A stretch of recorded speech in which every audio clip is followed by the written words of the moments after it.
28 de abril, el Museo del Carlismo ha organizado una serie de actividades, entre las que se encuentran esta conferencia que va a impartir hoy el director y guionista José Mari Tuduri, que va a ofrecernos una charla titulada Reconstruyendo la última guerra carlista, documentación, inspiración y creación de vestuario para crónica de la guerra carlista, película que él escribió y dirigió y estrenó en 1988.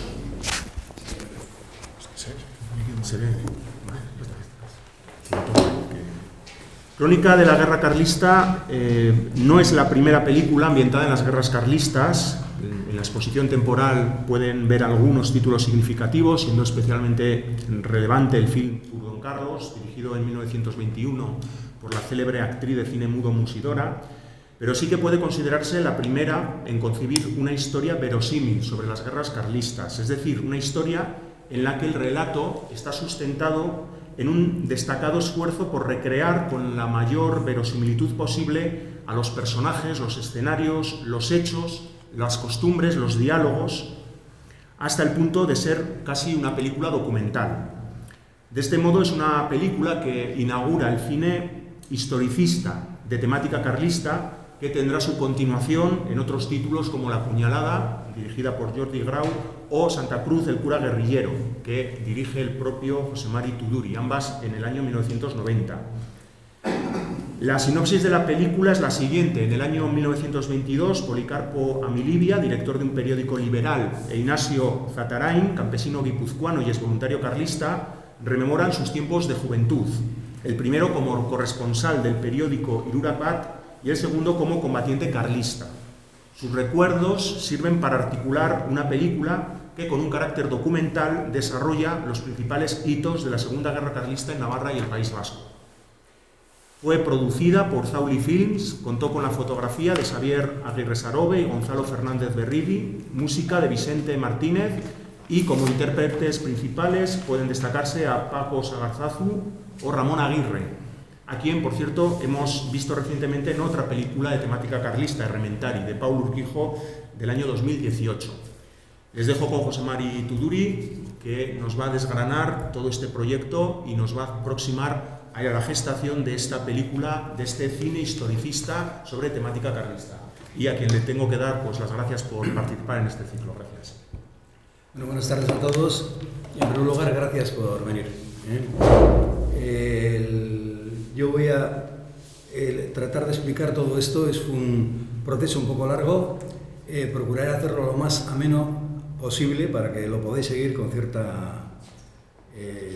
sin que sea demasiado chapa, ¿no? Porque esto es una película que se tardó mucho desde la génesis de la película. Son muchos años y sobre todo hay mucha documentación. Yo me he encontrado con muchísima documentación de todo esto y he tenido que hacer un resumen, lógicamente, ¿no? Entonces, esta película tiene unos antecedentes muy claros, ¿no? El primer antecedente es una exposición fotográfica que yo hice en 1978 en San Sebastián. Entonces, fue una exposición de 40 fotografías, pero ya 10 o 12 tenían temática carlista. Algunas se expusieron aquí en la exposición de Miradas al Pasado.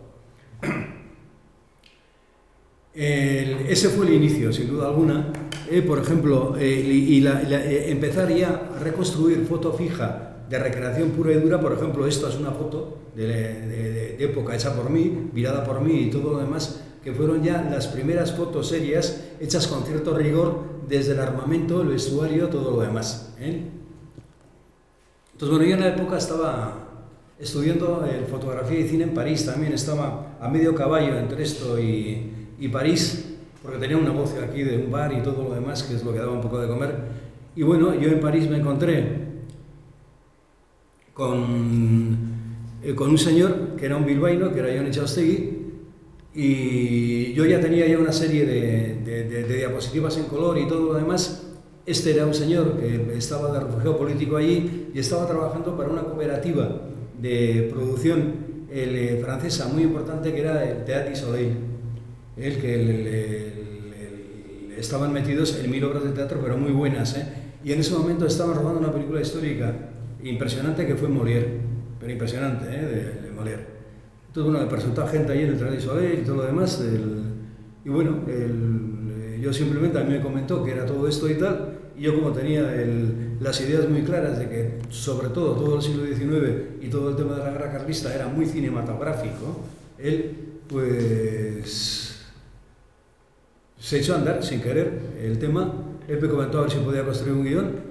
Yo posiblemente por puro aventurerismo le dije que sí, pero sí lo construí. Entonces el problema es que la idea no era mala, él era un guión de ficción que estaba estructurado en las 4 estaciones. O sea, la primavera, el verano, el otoño y el invierno. Entonces era un poco el renacer del carlismo y el invierno ya, el 75 y 76 con el derrumbamiento. Era un guión de ficción puro. Yo ahora me encuentro repasando estos textos que había ideas muy buenas, porque de los 2 personajes de ficción primitivos, uno era un soldado navarro carbonero de oficio y un oficial guipuzcoano maestro en la vida civil. El soldado navarro carbonero de oficio se trataba también de reconstruir un poco etnográficamente las actividades, pero es que esta ha sido el carbonero. Fíjate si teníamos vista. Entonces, el tema de la cooperativa Astibegui, que se montó al final una cooperativa, fundamentalmente con gente de Tolosa, esto de repente cogió un volumen impresionante, porque, por ejemplo, recordando a la gente del núcleo duro de la cooperativa, estaba Luis Carpasoro, que fue director de cine del Festival de San Sebastián, estaba Federico Zavala, que era senador del PNV en el momento, y en su juventud fue el monaguillo en la 4ª compañía del tercio de San Miguel en el 36. Esto es para recordaros de que tenía un origen carlista muy claro, no Fedejo. Estaba Xavier Lete, el cantante, y bueno, pues se echó a andar la cooperativa, se consiguieron los dineros y todo lo demás, y se montó una promoción con el Jones Astillero por medio, que era bilbaíno y todo lo demás. Pues se montaron 2 días de rodaje para un poquitín para tratar de conseguir dinero para sacar el proyecto adelante, porque no existía el gobierno vasco y no había financiación. Entonces la vía era o particular o lo demás eran cajas de ahorros y diputaciones, no había más. Entonces se tiró por ahí, se hicieron 2 días de rodaje, uno en Esalar y otro en Amboto, y bueno, lo que fue una presentación a prensa, se dio de comer a toda la prensa maravillosamente en un restaurante en Urquiola. Aquí me han aparecido todos los gastos y toda la contabilidad y todo lo demás, y gente que participó en la cooperativa, entre ellos, por ejemplo, el Xavier Lete, el cantante. Es importante los nombres, Entonces el tema es que se rodó, los que llevaron fotografía, pasa la siguiente. Fueron Sigfrido Koch y Fernando Larrouquet. Sigfrido Koch era un fotógrafo en ese momento bastante importante, que empezó a hacer fotografías de recordación folclóricas, como muy fauista y todo lo demás, utilizando degradados y todo lo demás. Y después está Fernando Larrouquet, que era importante porque Fernando Larrouquet fue el director de fotografía de Amalur, de la película de Néstor Basterrechea.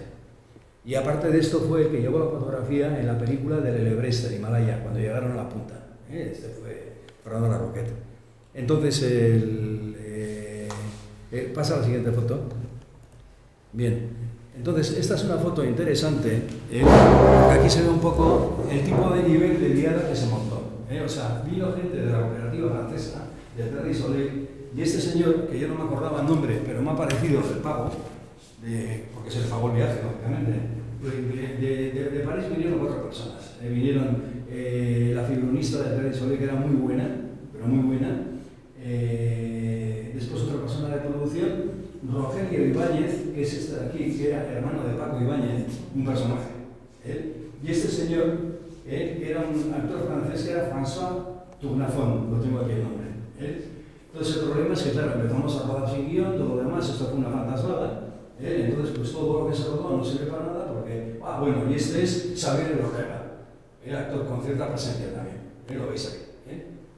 En teoría, pues tenía que hacer del maestro, ahora me da cuenta por qué estaba Xavier Ortega ahí. Entonces, bueno, pues el tema es que se rodó y todo lo demás, pero el problema es que el Jon Etxaustegui, que además ha demostrado en su territorio vital que era un aventurero total, o sea, pues no, él nos comentó que había sido asistente de realización con la Musquin, que era muy importante, pero entre todos los papeles que dejó, porque claro, la productora estaba en mi casa, en Tolosa, en San Francisco 21, yo tenía aparte abajo un bar de copas, de un típico disco bar de la época y todo lo demás, que todos los franceses y todo lo demás, como tenían barras libre, pues el Rogelio Ibáñez y tal, estaban todos encantados, inclusive alguno que se me coló como experto en producción y dijo el nombre José Manuel Cortina, tardé un mes en echarlo, porque le dije, mira, yo no te preocupes que si los asesoras, tú tienes el menú del día pagado en este bar y bueno, pues las copas, pues tómate una cerveza y tal, no había forma de echarla a ti, Al final pues le tuve que poner serio, ¿no? El caso es que después del rodaje de Amboto, el primero que nos pilló fue Fernando Larroquette, que me metió un embalado porque el problema es que esto, aparte de esto, lo apoyó Jorge Oteiza y Eduardo Chillida, que era gente importante en su momento, la cooperativa. Entonces me llamaron a una reunión con Oteiza, apareció Fernando hecho una bestia a nivel de que estábamos haciendo y tal, porque claro, el problema es que todo lo llevaba yo, o sea, la escenografía, el guión, la producción, o sea, todo. Entonces, claro, y Etxaustegui sí estuvo de realizador, pero claro, Fernando Larroquette salió algo de cine y se dio cuenta que ese tío no tenía ni puñetera idea de nada. Entonces, claro, dijo, oye, pero ¿dónde vais vosotros? Tú no más remedio que reconocer que el peso fundamental lo estaba llevando yo, y después, para colmo, nos apareció un papel entre todo lo que había dejado ese señor en casa, en la oficina de la cooperativa, pues de que realmente lo que había hecho con el Trate y Soleil había sido chofer. Cuidado, siendo chofer en una producción se puede aprender mucho, pero hay que tener la suficiente humildad para decir, oye, he sido chofer mecanicien aquí. Porque entonces, bueno, pues se pilla otro realizador y todo lo demás. Entonces, el tema es que estaba tan avanzado el tema que no tuve más remedio que hacer una reunión con los hechos y decir, ¿qué hacemos? Oye, si seguimos por ese camino nos la podemos dar. Pues paramos. Y se paró. Fue una pena, pero a mí esto me sirvió para aprender muchas cosas, sobre todo para aprender lo que no había que hacer. Entonces yo, aparte que me dejaron un pufo económico de impresión, de teléfonos y todo lo demás, yo volví otra vez a lo que estaba haciendo antes, que era foto fija. Pero en el 79 yo ya tengo el primer guión de Ignacio Satarain, lo tengo escrito de alguna forma. Porque yo le conocía bastante a Xavier Agresarove, el director de fotografía, que es muy bueno, está trabajando en Estados Unidos. Entonces le comenté, oye, Xavier, me echas un capote para hacer un audiovisual de foto fija. Entonces, concretamente, el fusilamiento del señor que sale en la película de Marmullo, la foto fija me la hizo Xavier. Entonces el tema es que yo en el 80 tengo algún lío ya gordo y todo lo demás y tengo que parar muchísimo más el tema. Pero inclusive en el 80, esto también es interesante, en Muga, que estaba vamos a ver, de dirección Federico Zavala, y coordinación, su dirección y coordinación Eugenio Barzabal.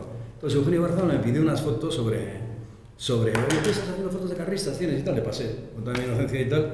Entonces se plantearon un artículo en profundidad que era Teo Uriarte, condenado a muerte en Burgos, desmitifica ETA, que es lo primero que salió sobre esto y tal. Le comenté, oye, Eugenio, avísame porque acá hay un montón de tíos que igual a mí ahora me van a buscar las cosquillas, ¿no?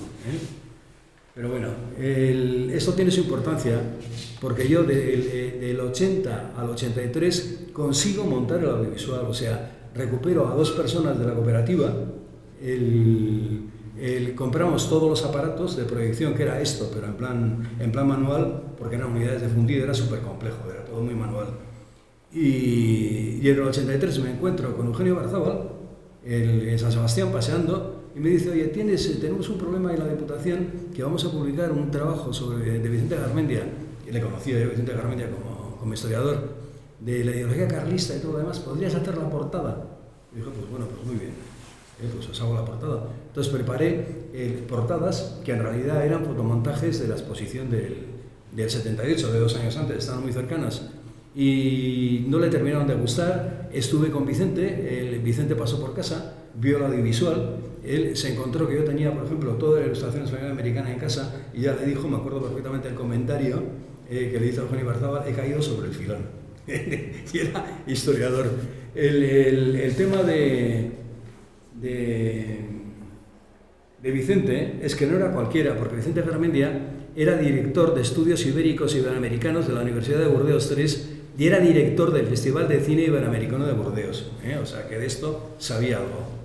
Entonces, en 1984, él se presenta el libro de Vicente, que es este.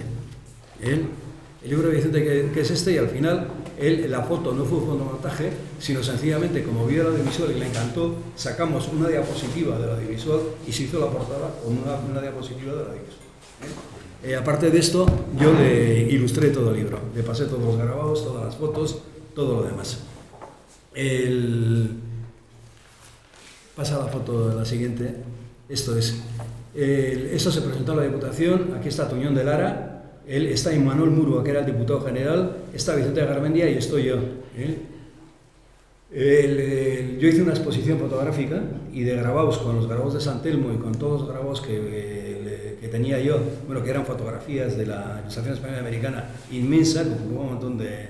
Y tuvo un éxito total, o sea, tuvo un éxito total que inclusive, pues por aquí está la memoria del 84 de la Diputación de Guipúzcoa, que hablando de la fotografía, pues habla de la labor de recuperación de la fotografía de Indalecio Jangures, etcétera, etcétera, y una serie de historias, y por último la exposición fotográfica sobre las guerras carlistas que se llevó a cabo con gran éxito. Esto es clave, porque el audiovisual, como era tan manual, me plantearon, esto no se puede montar en vídeo en un formato que sea más asumible para poder reciclarlo por ahí y todo lo demás. Entonces yo les comenté, pues muy bien, claro que sí. Pero como yo ya venía del mundo del cine, dijo, bueno, pero mira, yo del vídeo no me fío, yo quiero negativo, rodamos a 16. Entonces me dijo, bueno, mira, nosotros te podemos dar un presupuesto medio tope, tú sabes lo que haces, ¿no? Entonces te damos mitad y mitad, no me acuerdo lo que fue, creo que fue 1 millón y otro medio millón, que después no me dieron. Pero yo cogí ese millón, le llamé a Xavier Aguirre Sarobe y le dije, Xavier, si tú me apoyas, que tú eres el que sabes de cine, y me haces la fotografía, yo me meto en esta historia. Y Xavier me dijo, oye, mira, mi minuta es esta, por día, tú sabrás. Vale, pues venga, pues tiramos. Entonces, el audiovisual, que era la primera historieta, porque yo lo que fui a un guión lineal, me inventé un personaje que era Iñaki Atarain, que era sencillamente un voluntario carlista básico, guipuzcoano, porque simplificaba mucho, que es el señor que sale aquí. Entonces, en el audiovisual estaba ya toda la parte histórica de foto fija y toda la parte de Iñaki Atarain prácticamente al milímetro, con puntos y comas. Entonces, lo que se hizo fue pasar a 16 milímetros esa historia, ¿no? Pásame, bueno, después esto de aquí, del tema de rodaje de Amboto y todo lo demás, de los 2 días, solo se pudo recuperar unos 40 segundos o 50 que están aquí, lo paso ya como curiosidad, ¿no?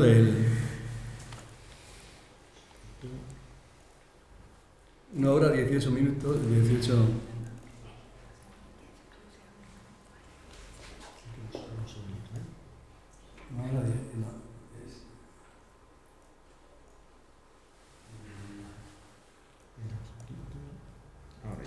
Ahora estará. 18:52. Esto es el rodaje de Amboto, esta es Rafael Ibáñez, y esto es lo que se hizo. Pero esto es importante, porque aquí hay una cosa clara. Ya está, sencillamente esto. Hay una cosa clara, que yo, a nivel de zonografía, por lo menos preparé 18 uniformes. O sea que esto fue la clave para poder después empezar a hacer el audiovisual en foto fija. Avancé un poco más. Sí. Ah, sí.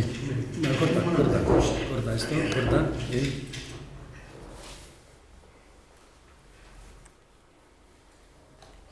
Bien, entonces en el 84, la Diputación de Guipúzcoa que estaba Xavier Lete, que era cooperativista, estaba de diputado de Cultura, y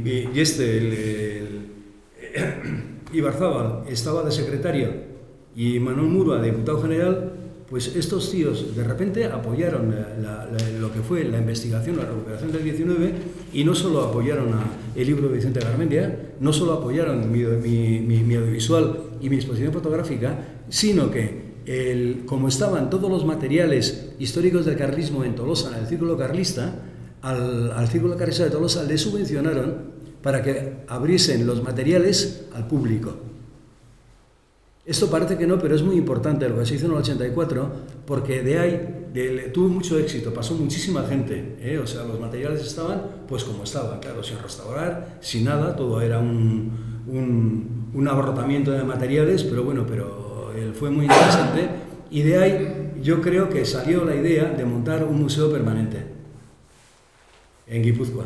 Después, como la Diputación de Guipúzcoa a esto le venía grande, lo pasó al gobierno vasco en el 84, en el 85, y te comentaba a ti que los primeros materiales de todo esto, que fueron banderas, y no pocas, como 8 o 9, y algún uniforme, se pasó al etnográfico de Bilbao para que lo restaurase. A nivel de coordinación lo hizo Carmela Goñi, que a nivel de tejidos y todo lo demás sabía bastante.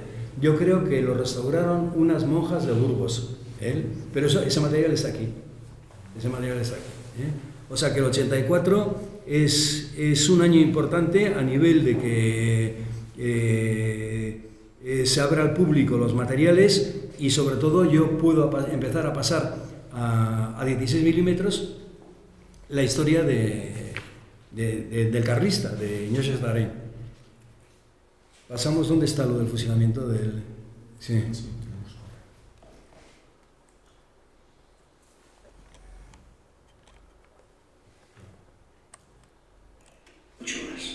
Sí, yo creo un equipo muy pequeñito, para un momentín.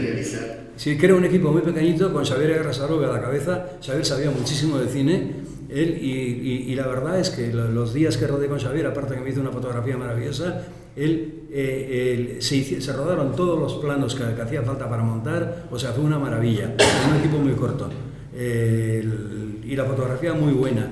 Esto es y aquí ya empiezo a contar un poquitín la historia del guión, porque el guión está muy machacado. Concretamente, el fusilamiento de este señor, yo tenía dos fuentes, una José de Arteche, El abrazo de los muertos, y otro de Olazábal y Ramírez, de Santa Cruz el cura guerrillero. Los dos coincidían prácticamente en el relato. Entonces, lo único es que a mí se me escapó el nombre, porque ahora retomando el tema y todo lo demás, no es Marmullo, era Marimullo. El original, el fusilado, que era un chaval de 27 años. Entonces, bueno, pues esto es lo que rodé con Xavier Aguirre Sarobe en un día de los 7 días que rodé con él. Necesitaba partir bien alimentado.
Yo formé parte del pelotón de fusilamiento.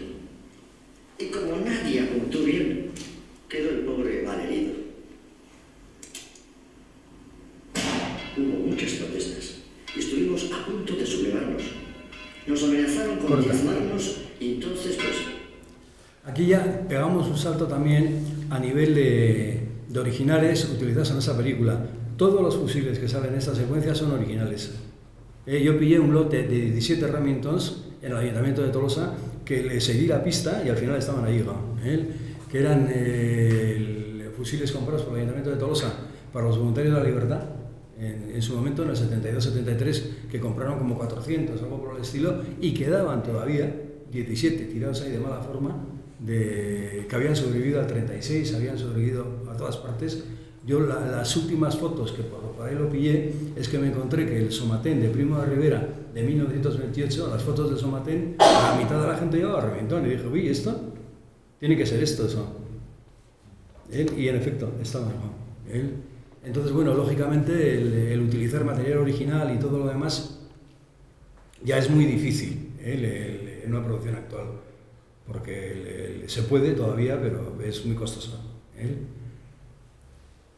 Bueno, vuelvo un poquitín al guión para no... Bien, el tema del guión ya de Iñaki Atarain, bueno, yo había hecho una tesina en París que es sobre la fotografía, sobre fotografía y guerra carlista y todo lo demás, y tenía ya una bibliografía muy amplia.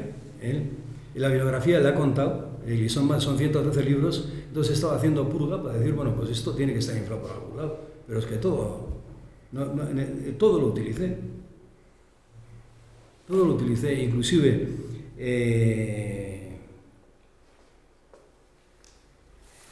hay libros, bueno, el guión, lo que abarca históricamente hablando es lo que los historiadores llaman el sexenio revolucionario, que es de 1868 a 1876. Entonces hay libros, por ejemplo, que para mí han sido de cabecera, aunque no se han utilizado aquí, han sido claves y lo vais a ver por qué. Por ejemplo, uno, Espoz y Mina de Iribarren, Espoz y Mina, el guerrillero de Iribarren, y otro, el Henningsen, campaña de 12 meses con Zumalacárregui. Claves por una sencilla razón, que me dieron una visión muy amplia de lo que era el 19.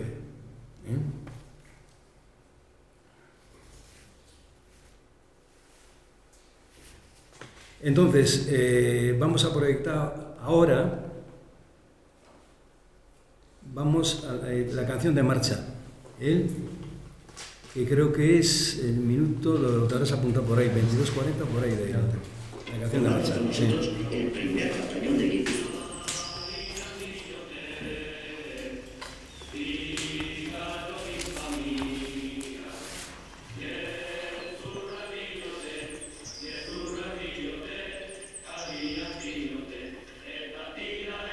Fijaros los caballos, que son unos caballos maravillosos de Porte, que también tienen su importancia.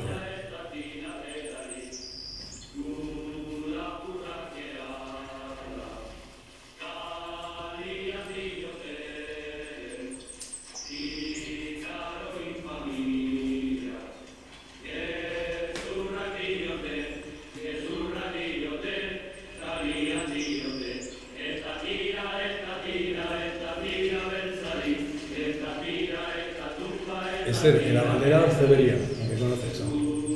Con 18 años ya.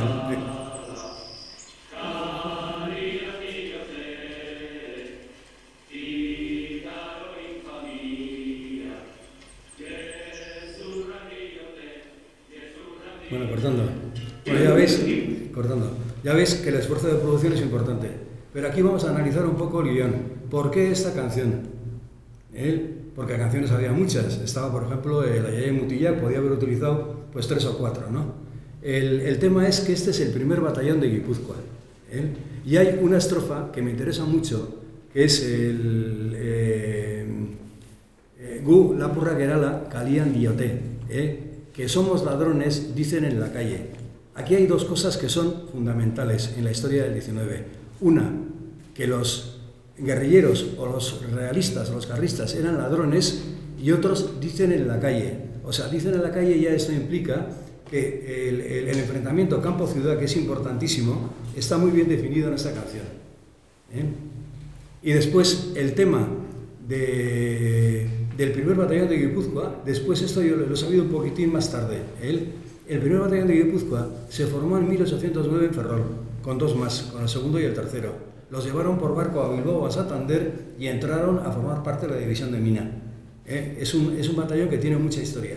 Pero me he encontrado que después, en 1822, el cura Gorostivi, cuando ya las partidas realistas se reestructuran, el primer batallón de Guipúzcoa está funcionando como batallón realista, que es un claro avance de lo que fue el carlismo.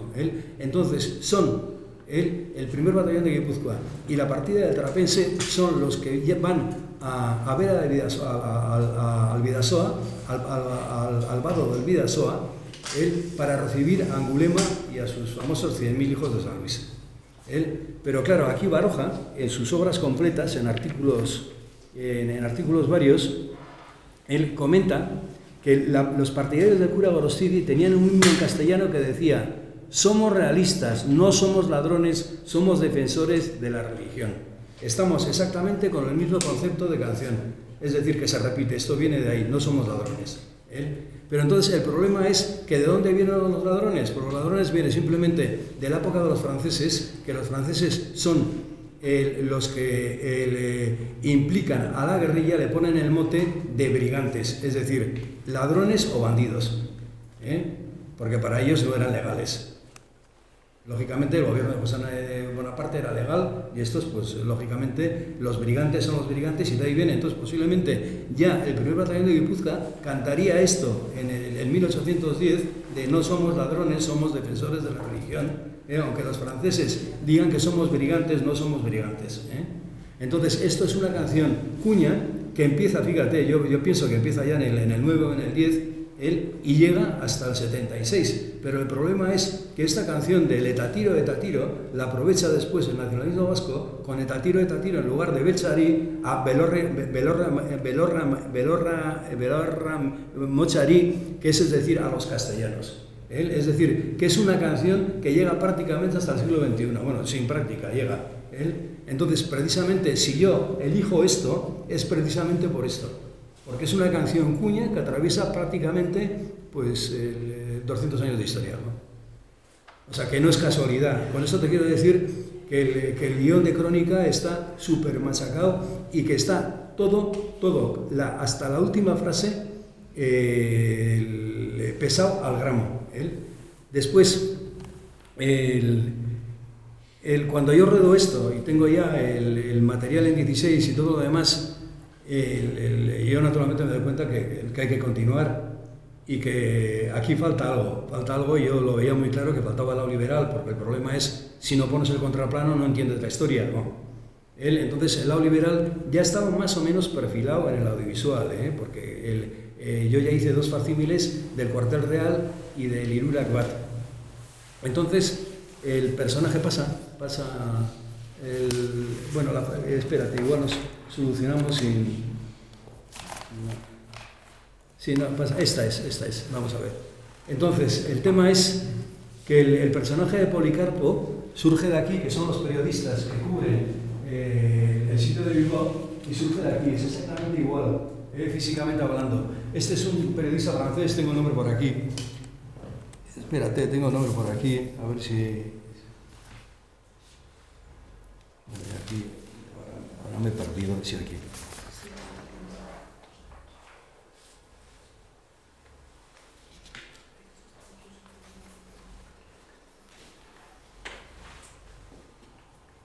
Bueno, da igual.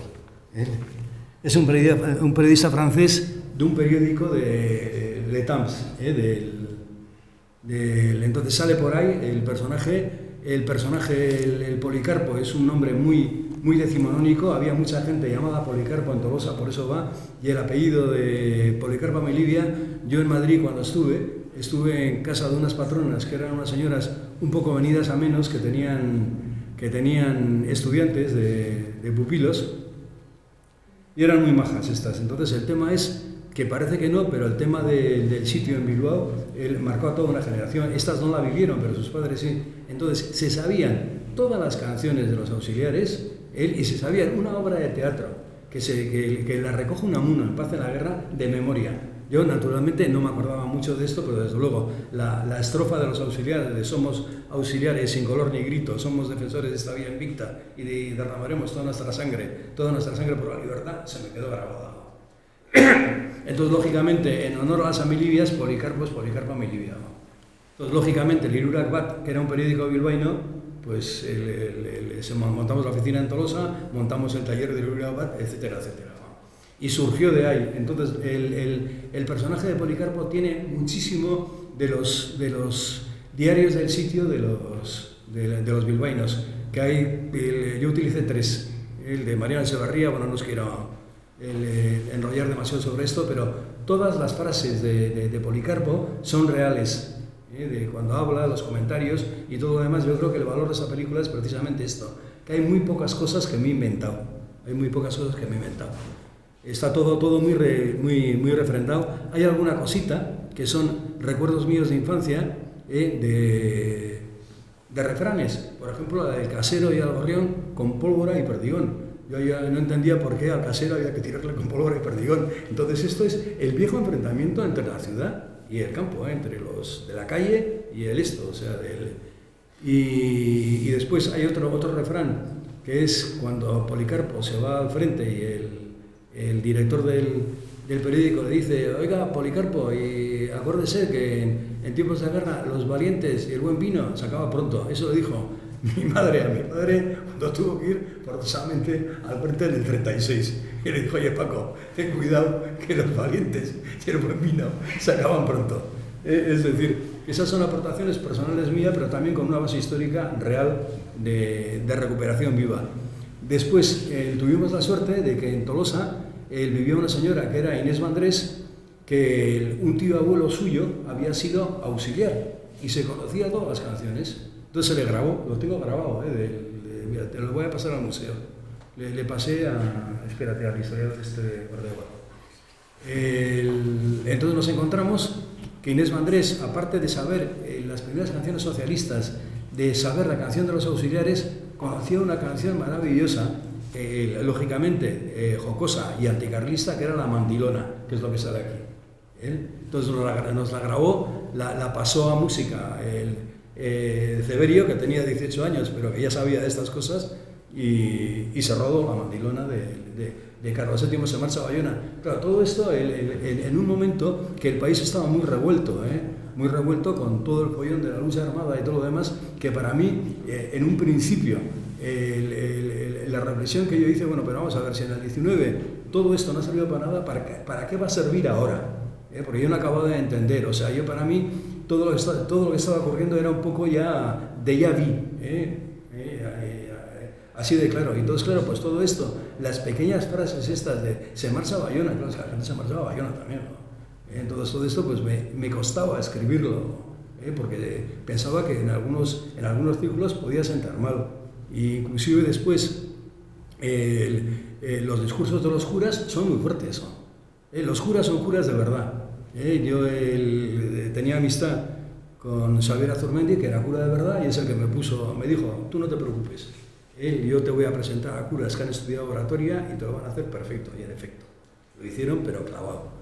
Entonces, sencillamente, yo les di los textos reales de la historia, y esos textos de el que no sabe hablar de paz caiga como traidor, partido en pedazos, su corazón rebelde y tal, son terribles, ¿no? Y el cura que habla sobre Adán y Eva eran los primeros liberales y todo lo demás, eso es unas misiones de un capuchino en Azpeitia en 1875, textual. O sea, yo me he inventado poquitas cosas en esa cosa, y quiero resaltar sencillamente esto porque entiendo que el valor fundamental de este guión es precisamente toda esa base de estudio que tiene. Por ejemplo, la explicación el careo que hay entre el carlista y el liberal, pues por ejemplo me he encontrado que parte de los textos, 3 o 4, salen de José Miguel Azaola sobre sitio bombardeo de Bilbao. Yo creía que venía de aquí, de ideología, pero no, viene de ahí.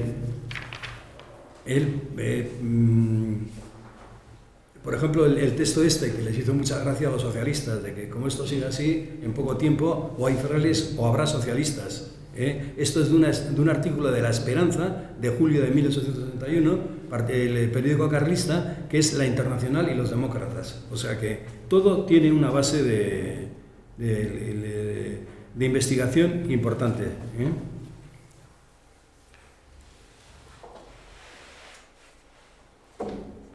Bien, a nivel de vestuario vamos a ir a la llegada del húsar, que creo que es el minuto 39.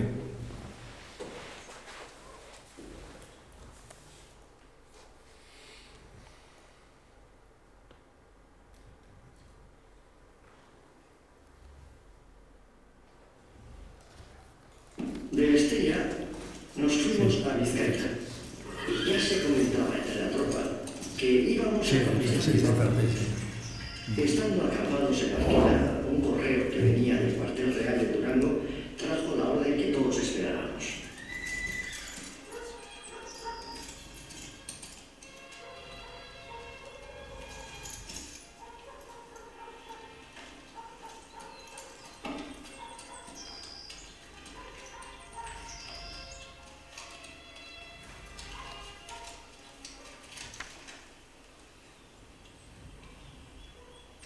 Fijaros en el uniforme, Señores, a Bilbao. Bueno, este uniforme es el uniforme de don Jaime de la Guardia del Ejército. Es el original que está restaurado aquí. Todas las condecoraciones son los originales. En esta secuencia, el 80% del material es original. Algo que tenía yo y el resto están aquí, o sea, desde la casaca de húsar que utilizó, desde la pellizca que utilizó Carlos VII en Lácar, etcétera, etcétera. O sea, algo que es inconcebible en este momento el poder realizar esto. Debo el agradecimiento a la gente que estaba en ECA, en Tolosa, que eran fundamentalmente Juancho Zavala y Jon Iglesias, que eso sí, me dijeron, como aquí falte algo o rompas algo y tal, date por muerto, o sea, así de claro. O sea que tuvimos que andar con un cuidado del recopón, inclusive un botón que se nos ocurrió soltar para hacer un molde y poder hacer una reproducción, aña que pende, se te cayó por el lavabo. Y no sabes, sudó tinta con una llave inglesa, soltando todo el aparato, y menos mal que se quedó en el sifón. Pero bueno, el tema es que a nivel de reconstrucción histórica de uniformes y tal, es una película que a ese nivel es insuperable porque no se puede hacer mejor. Mira, vamos a ir ahora al juramento de Carlos VII, creo que es el minuto 62.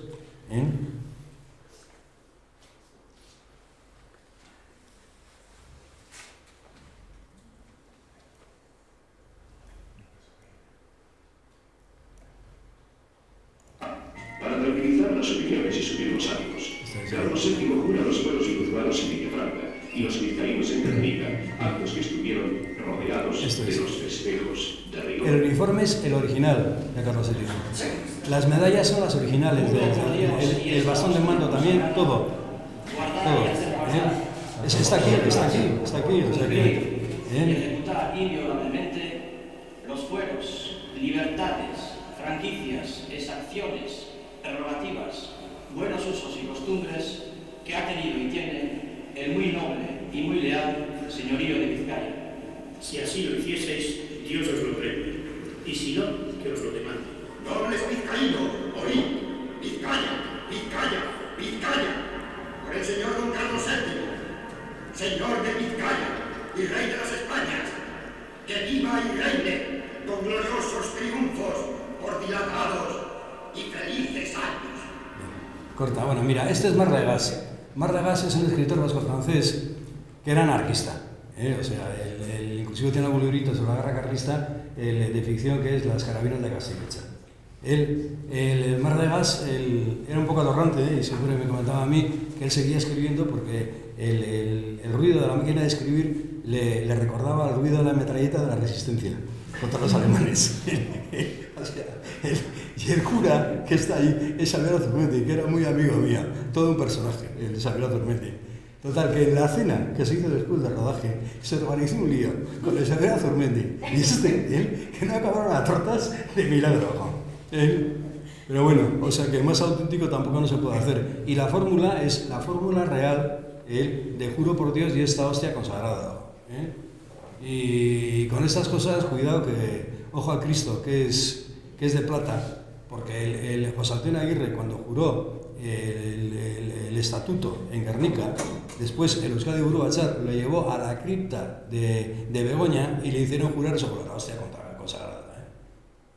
O sea que, cuidado, son cosas muy viejas, pero que han tenido ramalazos muy posteriores. O sea que... Bien. Bueno, vamos a la secuencia de artillería, minuto 50. No, sí, es prácticamente Somorrostro, ¿eh? Podemos ir las dos, del...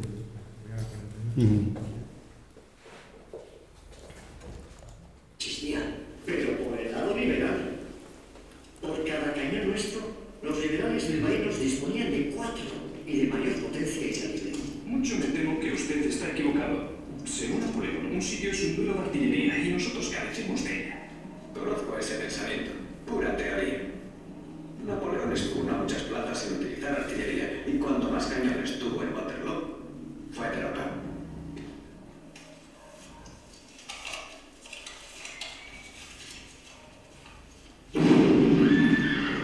Bien. Sigue.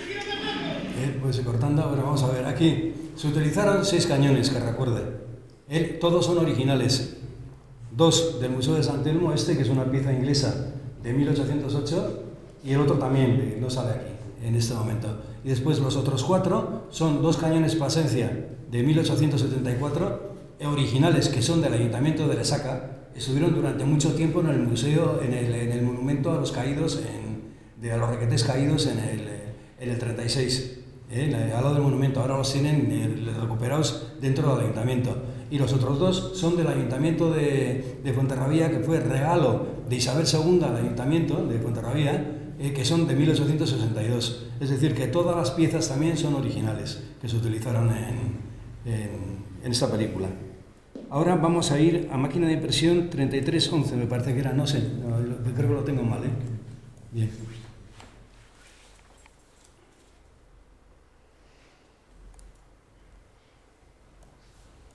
La riqueza, antes, la gastaremos en defender Bilbao si aparece por aquí.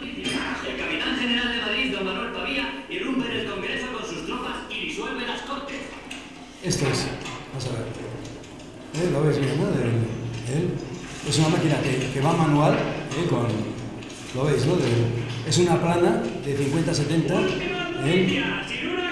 córtalo, es una máquina angusta hecha en Torino, fabricada en 1880. Esto es porque un taller de Garfias que tenía yo, y antes de cerrar aproveché para rodar todo esto y hacer todos los facsímiles de todos los periódicos. Entonces, el tema de esta máquina es que está fabricada en 1880, pero el modelo es anterior, es de 1870. Es decir, y además provenía de Bilbao. Entonces, no es exactamente de época del 74, pero el modelo sí es. Y después de Bilbao, lo que llegó fue mucho plomo a ese taller, Oribe S.A. Entonces, el plomo, que es los tipos tipográficos que utilicé yo, posiblemente algunos pueden ser originales del sitio. Es decir, esta máquina es una joya, al final yo me moví y la salvó el Ayuntamiento de Tolosa. Debe tener con un plástico, pero ahí está. Ahí está, porque es una máquina que está en funcionamiento y podría funcionar. Me imagino que los rodillos estarán ya muy joribiados y todo lo demás, pero se podría poner en marcha. Bueno, ahora vamos a ir a la secuencia de Somorrostro, que es la 51-18 según tengo yo por aquí. Y amplia, apoyados en los fuertes desniveles del terreno y para protegernos de la moderna artillería de las tropas del gobierno, nos vimos obligados a cavar trincheras. Nuestras defensas se extendían desde Portugalete, pasando por San Pedro Lavanto, hasta las alturas de los si mal no recuerdo, la cubríamos unos 20 batallones.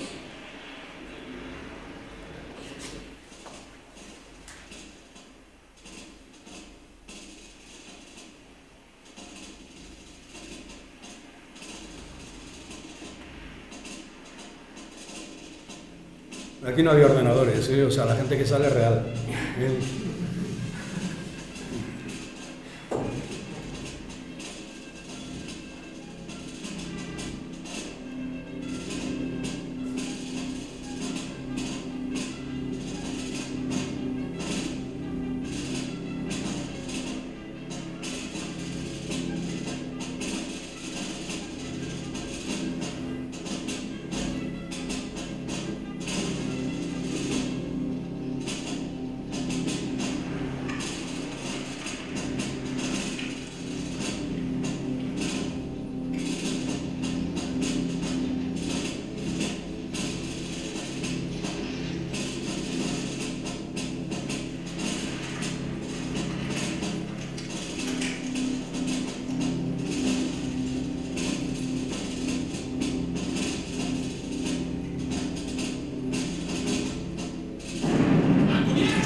Cortando, esto es la secuencia de Somorrostro. Bueno, también comentaros que hay partes de ficción en el guión, lo he estado mirando, lo he leyendo, que no se grabaron. No se rodaron porque no había presupuesto, está clarísimo. Y concretamente con esto de Somorrostro hacía falta rodar un día más y como no había presupuesto, se montó como se pudo. Por ejemplo, la secuencia de ficción del oficial este y todo lo demás es una historia que a mí me habían contado de la guerra de Cuba, de un señor de Tolosa que era repartidor de una tienda de ultramarinos que iba con una bocina en la bicicleta así de llamado popularmente pastelero, que la historia que comentaban que él había sido corneta en la guerra de Cuba, de chaval, o con 15 años, algo por el estilo, y que un oficial, a un mambise que estaba por ahí de paqueo, él le dijo, oye, venga, un duro de pata al que la acerte, y este cogió, pumba, y tenía el duro de pata en un llavero y todo lo demás. Entonces quise recuperar esa historia, pero fue imposible de rodar. Habéis visto que hay mucha gente, que a nivel de producción se hizo un esfuerzo importante, y aquí viene el tema de los caballos tan bonitos. Esto fueron 2 días de rodaje con un espacio de tiempo de 15 días, algo por el estilo. Entonces el tema es que yo, pues, les guié al Regimiento Sicilia de San Sebastián. Es una historia bastante larga, pero al final me puse en contacto con un tal comandante, me acuerdo perfectamente, el comandante Romero, que le caí muy bien. Y bueno, pues él pues soportó muy bien, nos dejó pues 100 soldados con los vehículos, todo lo demás. Yo lo único que pagué fue la gasolina de los coches y todo lo demás, y lógicamente la comida, y después a la figuración sí se les pagó pues lo que se pagaba a la figuración en su momento, que creo que eran 1.500 pesetas, algo por el estilo. El tema es que un elemento de Irún, también, porque yo, bueno, de zancadillas todas, el José Charles Iribarra, que está ahí con el caballo, teníamos permiso para coger 2 caballos de Loyola, pero esos eran 2 caballos que eran sementales, que eran una maravilla. Entonces el tío no tenía permiso para coger esos caballos y los cogió. Y además los volvió hechos una mierda, porque lo único que hizo fue borronear, cabalgar por todas partes, o sea, no paró. Entonces, lógicamente, el cabreo que se agarraron fue leche. Entonces, cuando a los 15 días le comenté, y hablé con el comandante Romero, y dijo, mira tú, Durín, o sea, nos has hecho una putada con los caballos que no sé si decirte que no, mira, porque eres tú, pero hay una cosa que te vas a acordar de los 2 caballos. Te voy a mandar a los 100 soldaditos, a los 90, pero van a ser 70 normales y el resto, el maco. Bueno, pues el resto del maco, ¿qué le voy a hacer? Entonces, bueno, pues empezó a llegar a la gente, había que vestir a todo el mundo, que era un follón, o sea, porque estábamos muy poca gente, y hay que vestir a 90 tíos, más 40 o 45 que trajeron de la calle, aparte de algunos de Tolosa, trajeron gente del Gasteche de Pasaje San Pedro, algo por el estilo, o sea, no te digo más, o sea, todos arrechos, que son los que están en la trinchera. Entonces, bueno, yo cuando llegué allí ya vi quién eran los del Maco, eran 30 tíos que tenían, con perdón, pinta de gitanos. Entonces me acerqué y rápidamente ese es el ojo del realizador. Le vi a un tío ahí en el medio y le dije, oye tú, teniente. Y me dijo el tío, oiga, pues usted ha acertado.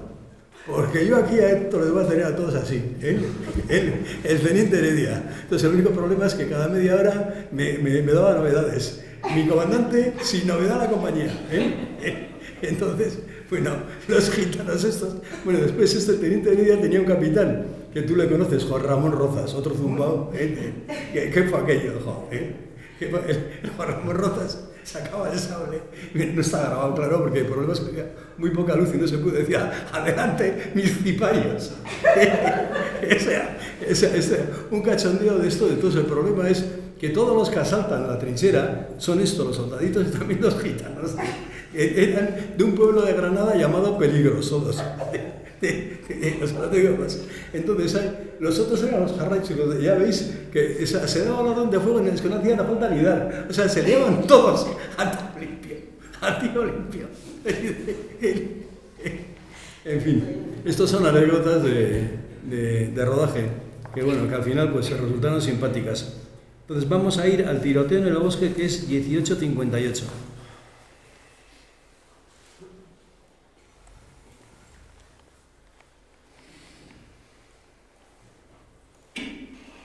Esto es, perfecto. Grabado.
Cortando.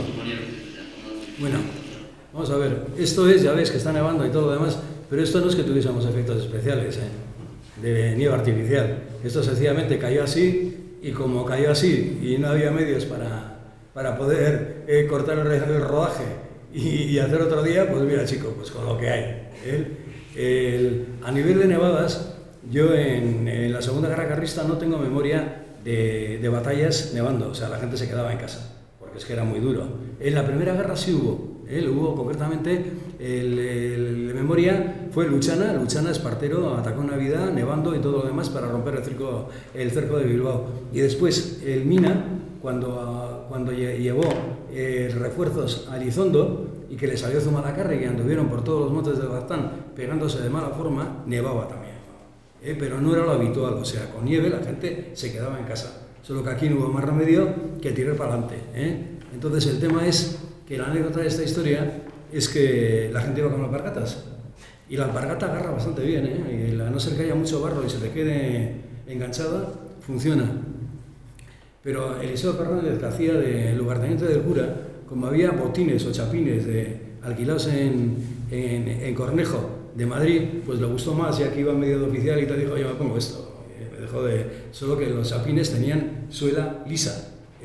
Entonces había un montón de tomas falsas que son totalmente cómicas, porque el otro, este que iba de jefe, decía, adelante, al monte, todos. Entonces empezó a correr, entonces le pasaba toda la partida y el tío, como se resbalaba, era como si fuese en una cinta fija, así, y se quedaba atrás. Al final no sé cómo conseguimos sacar el tema o le pusimos alpargatas para que pudiese avanzar con los demás. Y a nivel de anécdota, ya la última anécdota, o sea, el día este fue tan duro de rodar, porque claro, esto lo ves aquí en 2 minutos, pero es que nos tiramos todo un puñetero día nevando, la gente en alpargatas, pasando un frío del recopón, prácticamente sin comer, o sea, todo muy heroico. Entonces, en algún momento, a las 5 de la tarde, una voz en off, entre aquellas hayas trasmochas, hubo una voz en off que dijo, Tuduri, nos vamos a sindicar. Pero bueno, la gente aguantó. El tema es que esto fue, la verdad, fue un rodaje heroico. Se terminó después de 1000 historias, porque para colmo no me llegaba el dinero para poder hacer el montaje final y todo lo demás, y la llamaba por Oteiza. Había estado involucrado en todo esto y todo lo demás, sobre todo, y que haces tal. Oye, mira, que tengo una película montada y que no me llega la pasta. ¿Qué me dices? Espera, y, oye, ¿no quieres venir a verlo? Y tal, hombre, ¿dónde estás y tal? Oye, le llamé a la 1, a las 3:15 estaba allí, llegó en un día en 6 así, total, yo se emocionó y dije, mira, aquí el problema que tengo es que el gobierno vasco a mí esto me lo ha clasificado como metraje, y esto es un largo. Entonces, si puedes hacer algo, ¿cómo que puedo hacer algo? De repente saca una navaja así de atrás, una hitorpincha, pero así, una navaja y tal, así. Esto en un bar, en un bar en la plaza de Zaragoza, en la plaza de Zaragoza, como le pincho al consejero y tal, porque era así todo, ya verás y tal, no sé qué tal. Total, que yo tenía un ayudante de montaje de León, que era Tazón, que era el típico de estos de soy izquierdas y tal, que era como un Foster que se pegaba con todo el mundo y tenía la misma navaja. Una hitorpincha, pero yo el problema es que por otro tipo de circunstancias personales andaba con una bolsa de estas y con la misma navaja. Entonces, Oteiza así, y cuando Tazón y yo sacamos la misma navaja, que parecía el juramento de los macabeos, que hay un juramento. Entonces ya Oteiza alucinó, se quedó así, esto no puede ser que haya 2 piraos más exactamente igual que yo. Entonces, bueno, terminamos tomando 14 cervezas allí, pagó Oteiza, que venía a cobrar no sé qué escultura, sacó un sobre así, con un montón de billetes de 1000, que sacó 2 billetes de 1000 al camarero y dijo, oye, con esto bastará, y con todos los billetes, el camarero estaba realmente alucinado. Bueno, el caso es que fue al gobierno vasco sin navaja, sin navaja. Entonces, al día siguiente aparecieron el consejero de Cultura, Joseba Arregui, y el viceconsejero, que era Larrañaga, y me solucionaron el problema. O sea que a veces hay que creer en Dios. No suele funcionar, pero a veces funciona. Total, que al final de todo conseguí montar y estrenar tuve 1000 putadas también en el estreno y todo lo demás, me quisieron hacer boicot y tal, pero el problema es que esto tenía mucho rigor y sobre todo en prensa empezaron a aparecer artículos, el primero fue de Idoia Sarnés, que fue muy bueno de decir que esto se estaba ocultando toda esa historia y que alguien por lo menos había tenido el santo valor de ponerlo blanco sobre negro, ¿no? Y bueno, el tema es que esta es una película que una película bajo presupuesto de 36 millones que era de risa, o sea, además de los 36 millones, más de la mitad se fue en laboratorio y en película virgen, cosa que ahora con los temas de vídeo y tal no te gastas ese dineral, pero entonces hacía falta. Entonces, bueno, pues hay películas de bajo presupuesto que han pasado a la historia y nadie se acuerda, pero es que esto, lo comentaba al principio, en todos los institutos del País Vasco se acaba pasando esta película como didáctica porque es un material que les viene muy bien a la gente y además está en euskera, está en castellano y todo lo demás y bueno, pues sigue viva, de alguna forma sigue viva y la última sorpresa fue que me he enterado que en la Universidad de Reno todos los años se hace una conferencia, bueno, una especie de máster con esta película en el Departamento de Estudios Vascos, con la película en castellano, con el subtítulo lo poco que hay subtitulado en euskera y tal, para los estudiantes americanos, ¿no? Y de ahí viene el tema de que en la Universidad de Reno quieren publicar el guión. Entonces ahora estoy yo con el guión tratando de hacer una edición crítica y tratando de ver de dónde carajo he sacado yo todas las frases. Y me estoy quedando alucinado. Porque de repente hay una frase que no es que haya sacado un libro, sino que hay 3 libros. Está cogetado. Por ejemplo, el famoso fusilamiento o la secuencia final. Sí, espérate. Aquí es donde está espérate. El diálogo, sí, esto es donde está ya la secuencia tirada del bosque vestuario, ¿dónde está? Sí, esto es. Esto es, ¿y dónde está? Sí, es esta, el 65-81. Sí, 1-21-50, sí.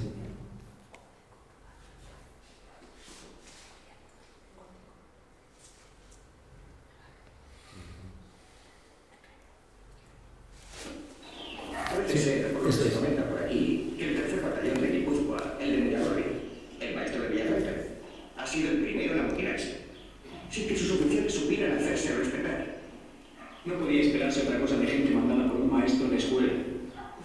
Los chicos han acabado por hacer novillos. Sí, no te falta razón. Comentan también que los batallones navarros y algunos vizcaínos se han presentado en Pamplona para dejar las armas y que han entrado formados por los batidores delante y con sus músicas y charangas. Ha llegado la paz. A ver si dura. Eso. Cortando. Bueno, pues sencillamente, mi única aportación es lo de llegado a la paz y a ver si dura, porque había que encajar el texto. El primer texto es de Serafín Baroja, el del maestro de escuela de Villafranca, que Serafín Baroja, que es el abuelo de don Julio Caro, el padre de Pío Caro.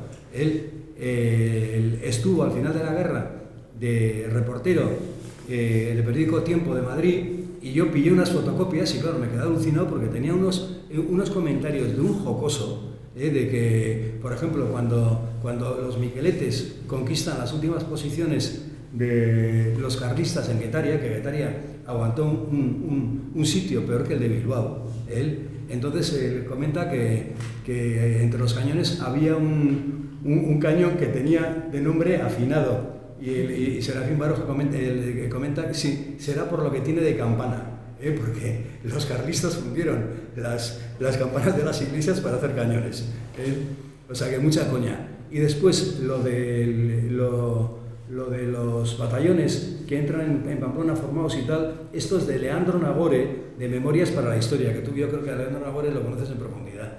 Y además después, en el Careo el Policarpo Viejo comenta también esto, que dice que cuando entraron los batallones, que claro, que todo el mundo se portó bastante bien con ellos y tal, y además que no era prudente insultar a tanta gente, muchos de ellos de complexión atlética. Eso está así, claro. Y bueno, pues más o menos, después, bueno, esto es una película que se estrenó en el 89, y bueno, pues más o menos sigue viva en lo que os he comentado un poquitín. Y yo creo que precisamente, ya analizando con 30 años de diferencia y todo lo demás, el valor de esta película es sencillamente los materiales originales, el rigor histórico y toda la bibliografía que tiene por detrás. Y bueno, pues más o menos es lo que hay. Después de aquí surgió el Cura Santa Cruz, que bueno, que me metí con una serie de productoras y tal, fue un desastre, porque al final el problema del cine es que el cine son aguas profundas, y en las aguas profundas hay mucho tiburón y tienes que andar con mucho cuidado porque te pueden comer. Y sobre todo el tema que le ha pasado también a Polo Urquijo en Herramental, se lo comenté. El problema es que como estás tú en el lado creativo de la realización, no puedes estar en producción, y en producción te pueden hacer cualquier avería. Pero bueno, el mundo del cine es así, es un mundo muy complicado. Y bueno, ya que hay una exposición, que hay 22 películas sobre el tema de carlismo, que no es una bagatela, o sea, es un cuerpo de películas bastante importante.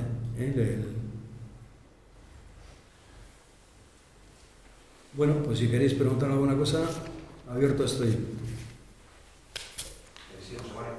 Sí. Una pregunta un poco rebuscada. En la anterior escena que hemos visto en la, digamos, trifulca en la colina nevada, sí, estamos viendo que las tropas realistas y los liberales llevan Remingtons, pero sí, justo el último disparo se realiza con un mosquete de chispa. Sí. ¿También era histórico? Sí, había en la partida de Santa Cruz y tal, había de pistón, había chispa, había de todo, había giratorios. De la partida de Recondo había que era uno de los serios problemas que tenía el carlismo, sobre todo al principio, que tenía tal cantidad de calibres diferentes y todo lo demás, que era un desastre porque no podían mantener un fuego continuado. Concretamente en Navarzuza, o sea, a mí la resistencia carlista en Navarzuza es algo que me causa admiración, porque el problema es que había cantidad de sistemas diferentes. O sea, los Remington eran los menos. Había mucho Verdan, había mucho fusil de avancarga y todo lo demás. Entonces, claro, eso era un desastre para poder municionar. ¿Y la chispa nevando La chispa nevando sí. ¿Funciona? Bueno, nosotros, después de esa historia, y después de rodar el Cura Santa Cruz y tal, yo me he dedicado, y son 10 años, a tratar de hacer recreaciones sobre la Primera Guerra Carlista, porque el mundo de las recreaciones es un mundo que está muy avanzado, e inclusive está en la universidad como másters, el mundo del recreacionismo. En Europa y en América tiene muchísima implantación. Entonces, bueno, se ha sembrado, esperemos que quede algo de todo esto, porque es un mundo muy complicado. Pero en el mundo de la recreación, alguna vez nos ha tocado lloviendo. ¿Tú estuviste en San Sebastián? Sí, con unos chaparrones inmensos. Bueno, pues los fusiles de chispa funcionaban. No todos, pero funcionaban. O sea, si tienes cuidado de mantener el fusil hacia abajo o ponerle un corcho de botella de sidra encima para que no se te meta el agua por el cañón, y mantener lo que es el perrillo y la chispa y la piedra y tal seco, funcionan.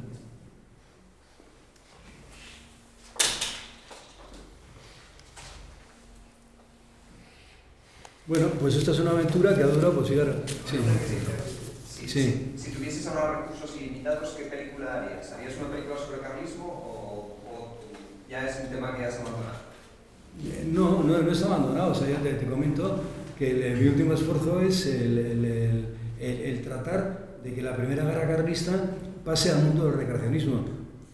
Yo creo que se ha sembrado, porque inclusive el CIEN de Vitoria parece ser que tiene intención de si puede hacer alguna cosa en la Rioja Alavesa, porque claro, yo lo que he pretendido con esto es que esto funcione solo, que no sea la piedra clave de toda esta historia. Entonces, bueno, yo creo que en Villar de los Navarros, con los de Zaragoza, ha salido, que puede salir en Álava. Después, como noticia mala, Andoain se acabó, porque Andoain, el problema de esto es que es tan duro de montar, que la persona que llevaba el tema de Andoain, que yo ya me comentó que él ya no podía, que estaba totalmente desbordado. O sea, que había gente que tomaba el tema de esta historia, que él lo dejaba, que no podía. Y han hecho un esfuerzo impresionante de vestuario y todo lo demás, pero queda el grupo de Andoain como grupo carlista, que se apuntará, si se crea alguna recreación por ahí y todo lo demás, se apuntarán seguro. Yo a nivel de las recreaciones que he hecho, la más importante sin duda alguna fue la de Villafranca de Ordizia, que nos juntamos 175 y creo que va a ser muy difícil de superar. Ahora claro, tuvimos un apoyo por parte del ayuntamiento total. O sea, es que era soltar una sugerencia y la tenías hecha al día siguiente, ¿no? Pero sugerir, ¿no? Decir, oye, que nos hace falta, mira, sería interesante, todo, pumba. A nivel de cine. A nivel de cine, yo, el mundo del cine, yo ya no puedo con él. O sea, porque el problema es que el mundo del cine es muy duro. O sea, yo no sé si alguno habéis estado en algún rodaje, en ECO estuvo, en Armentari y todo lo demás, y es matador, porque el problema es que te tienes que levantar a las 6 de la mañana, porque igual tienes que estar a las 9, no sé qué localización, acabas a las 6 de la tarde, no tienes tiempo de descansar, entonces es para gente de 25 años. O sea, tienes que ser un atleta para aguantar en el mundo del cine. Tú aguantarías, Antonio. O sea, tienes que ser un atleta, pero de verdad. O sea, es agotador. Agotador y además con una responsabilidad, porque el problema es que si tú llevas un área y fallas, se para todo. Se para todo con todo el problema de lo que cuesta, de actores, alquiler de máquinas de rodaje, de todo lo demás. Y claro, eso es una responsabilidad gorda, que inclusive te puede venir por lo penal, ¿Cómo vas a tonto? O sea que... Yo ideas no sé, o sea, a mí lógicamente, por ejemplo, en Herramientaria yo me metí porque Pau Urquijo vino, me llamó y me dijo, oye, ¿qué piensas de esto? Después vinieron los de producción y le dijeron, tú con tu Duri no abres, ¿no? Porque ya me conocen, porque lógicamente yo suelo cambiar el guión. Digo, eso es una mierda, cámbialo. Entonces, claro, yo a Paul, bueno, no le digo así, le digo, mira, yo creo que esto es así, tú haz lo que quieras. Entonces Paul empezó a cambiar cosas, pero y acertó. Andía, que es una película que le ha ganado no sé cuántos Goyas y todo lo demás, vamos a ver cómo aguanta. Herramientaria va a aguantar mucho mejor el paso del tiempo.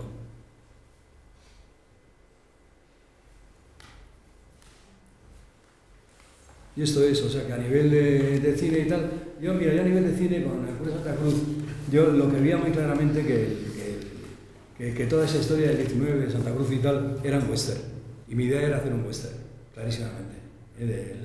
Pero después, bueno, pues se metieron...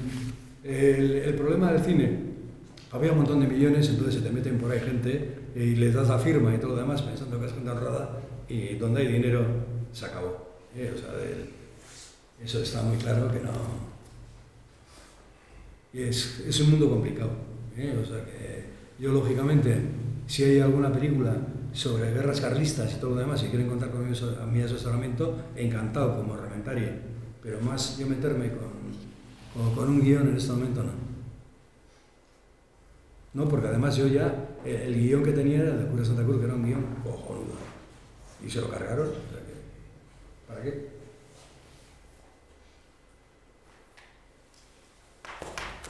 Era un guión que iba en dos tiempos, iba aquí y en Colombia. Y era un guión además con un mensaje muy claro, la inutilidad de la venganza. Porque es un chaval que Santa Cruz le mata al alcalde, entonces está en una academia de infantería en Toledo, viene, entonces se mete en el cuerpo a Migueletes por venganza. Entonces Santa Cruz se le escapa y se le escapa, se acabó. Y ya en su vejez se entera que Santa Cruz está en Colombia. Entonces la hermana, que las mujeres son las que salsean más, le dice, joder, límpiatelo. Entonces se va a Colombia, él y después de mil peripecias en Colombia, al final llega a Pasto, donde tenía esto, y se encuentra con el lugarteniente de Santa Cruz, con el corneta de Santa Cruz, que estaba manco de un tiro y tal, y le apunta con el roble y dice, ¿dónde está el cura? Y tal, y dice, sí, mira, sí, ahí, debajo de ese árbol. Y se encuentra con la tumba. Pero no se puede hacer. Bueno, pues si no hay ninguna pregunta más, muchísimas gracias, José María, y espero verles en próximas actividades del museo.